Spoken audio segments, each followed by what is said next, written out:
Ola, son Fran Quiroga, mediador do proxecto de Concomitentes. Aquí o que vamos a facer é replicar ou usar un modelo que nace en Francia nos anos 60 da man de François Hertz, que se chama Novos Comenditarios, e o que busca é, frente a esa idea de que sexa un noble ou un burgués o que lle comanda a un artista que faga unha obra de arte, aquí o que se pretende que sexa a cidadanía a que comanda, pide a un artista a que desenvolva unha produción artística.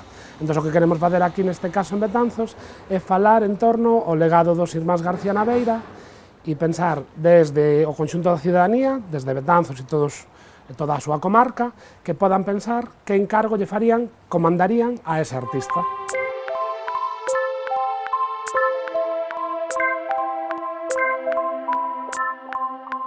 Pois o Parque do Pasatempo é un dos elementos seguramente máis importantes a nivel artístico tamén en Galicia de cara a pensar a migración e de alguma maneira creo que é relevante xa non só a obra en sí, sino de todo o que nos está tamén falando. Entonces consideramos que era moi axeitado porque o Parque do Pasatempo está falando de filantropía, eran migrantes que a súa volta, co seu retorno, fixeron esa donación, tamén esa cesión ao pobo, da obra do parque, pero tamén de outros elementos como poden ser a guardería, o lavadero, a casa do pobo, etc. Entón estamos falando de moitísimas cuestións e de alguma maneira creemos que desde aí pode haber moitas chaves para facer esa ponte entre ese pasado de esa Galicia migrante e con esa Galicia actual que tamén sigue sendo tamén migrante e con todo o que se pode supoñer de cara a entender tamén o presente.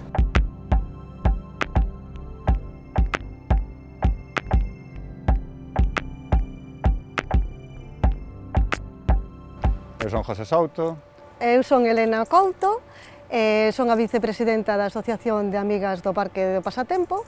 Estamos aquí na zona nova do Parque do Pasatempo de Betanzos. Desexando arrancar este proxecto. Previa á asociación había unha plataforma cidadán que dedicábase a limpar o parque. E facíamos quedadas para limpar o parque, porque estaba en moi mal estado. Pero, neses intres, se derrumbou ese estanque que vemos aí, e daquela pois empezou xa unha acción máis reivindicativa, xuntouse moita máis xente e de aí naceu a asociación. A día de hoxe o obxectivo número 1 poderíase decir que se conseguiu, incluso antes de existir, porque antes de ter os estatutos firmados xa entregamos a solicitude de Vic, que levaba máis de 30 anos esperando por ela, pero a día de hoxe pois a nosa teima é que arranquen as obras dunha vez e que se evite que sigan caendo trozos.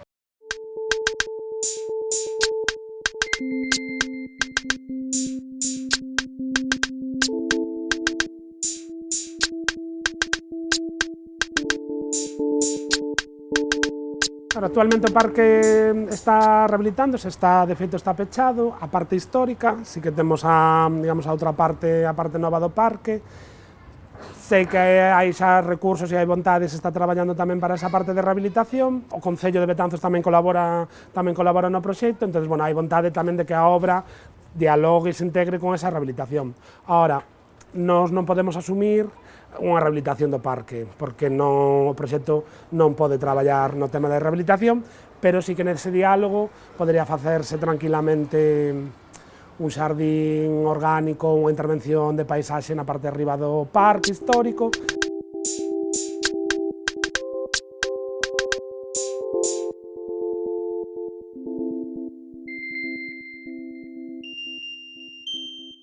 Pareceme unha idea super atractiva, diferente ao que é a miña vida diaria, non? De tratar con artistas e iso. E eu creo que tamén é moi positivo porque o parque tamén é unha obra de arte, non? En sí mesma, unha obra de arte moi complexa, que está chea de obras de arte tamén.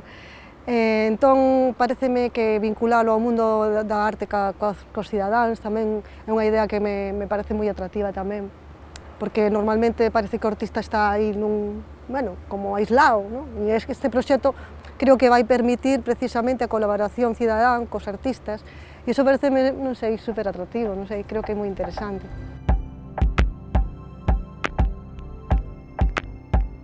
Sempre tes o medo, non? Facer que a xente participe é difícil, pero xusto este reto pois tamén é motivador, non?